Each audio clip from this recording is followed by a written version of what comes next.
I guess I'll show you my take from the last couple of days and why skipping this video, I don't know, might not be a horrible thing to do, but at least you'll see the systems and the equipment I use. If I don't have interest in production, then at least I've got interest in the equipment itself. So, well, I went out yesterday and I took the Tesoro Golden Umax. I've mentioned it in a couple of different, couple of my my videos, and I used the Clean Sweep Tesoro coil, which is their version of the Bigfoot. I enjoy using this machine, and I enjoy using this coil with this machine, only for one reason. You cover a lot of territory, but you got to understand, if you use this type of coil and your machine is not astronomically deep, you're not going to get very deep at all. So basically, what the Clean Sweep Tesoro is it's to take the clad off the top and hopefully, you know, a ring or whatever. But if it gets beyond 4 inches, you're not likely going to find it with this coil. Another thing with this coil, if you get something and it's a defense and it reads and you dig beyond 3 to 4 inches and it looks like it's a lot deeper, chances are you're looking at a very deep, large object, most often in our case, a squashed can.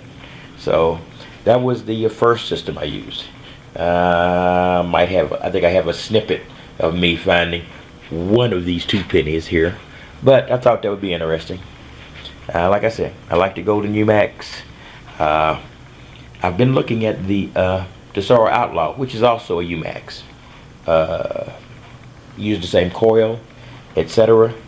And I was thinking that wouldn't that be great if I could use the Tesoro Outlaw with this Clean Sweep coil and maybe get a couple of more inches than the Umax. I think it's a little bit deeper, so that's something I'm considering. So we'll just have to see how the budget works out and what I need to sell to make that happen. In any case, that was the first device I used, and you'll see a little snippet. Alright, the second system I used, the one I used today, or the most recent of the 2 hunts, was the Minelab Sovereign. I really like this detector, and it's probably, I guess you would call it a mid-range, a high mid-range detector. You know, with the CTX 3030 out there, you can't have a lot of things that rank as high end when it's so far above the price point of a great deal of the other mass marketed detectors. So it sort of skews the results. But this is a very good system. I use the 180 meter. I know it's a crutch. I don't even use it that much, but I do like to see the pretty numbers pass by. I don't know, just a little VDAC predisposition I get every once in a while. Even though you do see I have at least a couple of Tesoros, so I gotta find another excuse for keeping that. And anyway, I've got the Sovereign GT. I really like it. Very simple to set up. You know, compared to some of the other detectors in this price point. Basically a beep and dig without the meter, but it's pretty cool. I also have, let me cut away because I didn't bring it with me. Hold on. I also use Ron's meter. In fact, this was the first meter I had because these Sovereign meters on my GT, I don't think those are being manufactured anymore.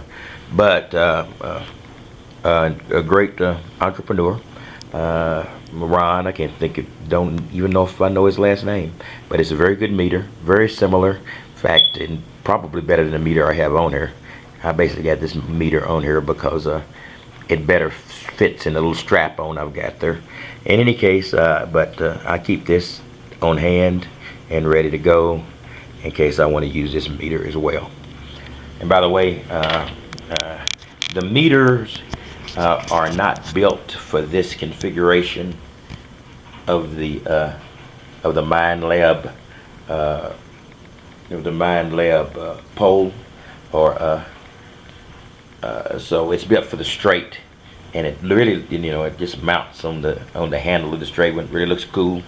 So just to get it going and to make it snappy, I put a few well-placed pieces of heavy-duty Velcro that keeps it on there. Plus, it's Velcro to the bar itself, and so that's great. I have, of course, I have this little camera mount. You'll see a little bit of that video.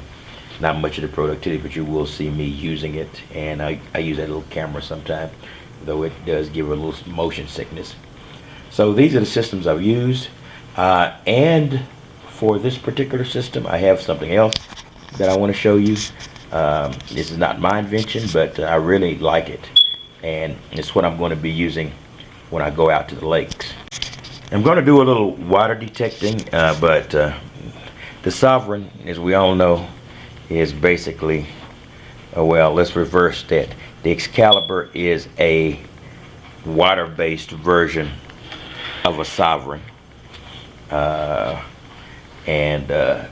if you've got a Sovereign and you can make it waterproof, then you got an Excalibur for $300 or $400 less. But there's a risk in putting this in the water, and those risks are somewhat saved by this.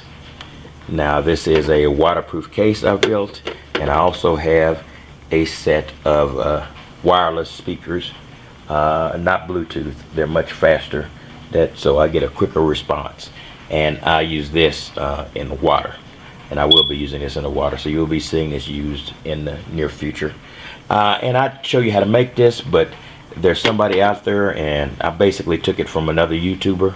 And this process, just look up waterproof Sovereign or waterproof Sovereign GT, and you'll find his video and his process of making this box. So this is a direct, not rip-off, of course I'm attributing to him, but this is a direct copy of his procedure. So, all right. So that's what I've got. I'll put those little pieces on the end of the beginnings of my hunts. Like I said, you've seen the results. So if you want to take what information I've given so far and log off, I understand. I will talk to you later.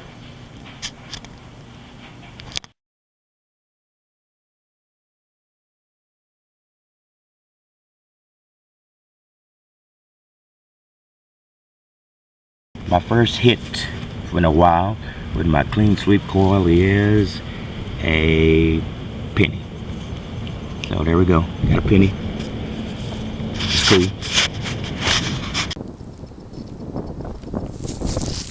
Well, I'm back out at the park. This time I bought my Minelab Sovereign. Probably will show the exact layout of the Sovereign and how it's set up in the pre-show or a post-show.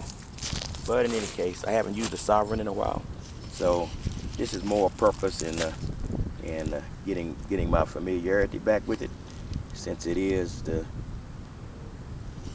one of my top detectors. So turn that volume up. I use a 180 meter on mine. It's not because I think that a meter is required, but I do like the pretty numbers. So I got it set on tracking. So now, wait a minute, there you go. Now I'm setting it on. I've got all metal and tracking.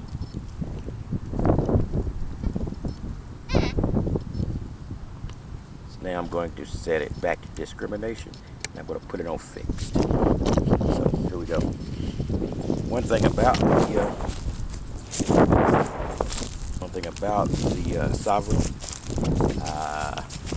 it's not exactly a lightweight. I'm going to run out and do a detecting type of detector. It is heavy. That would be the best description. You combine a onboard camera with the meter, and you got yourself a pretty heavy load. If I was going to be out here for a long time, I would be using some kind of device to lighten it up here.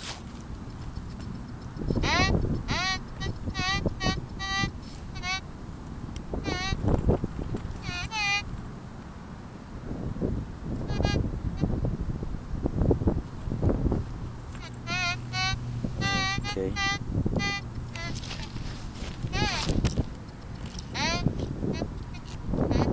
Got a signal here. Appears to be pretty deep. Let's give it a shot.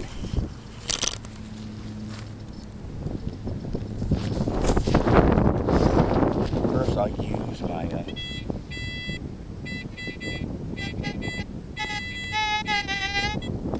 almost always use my my pistol probe.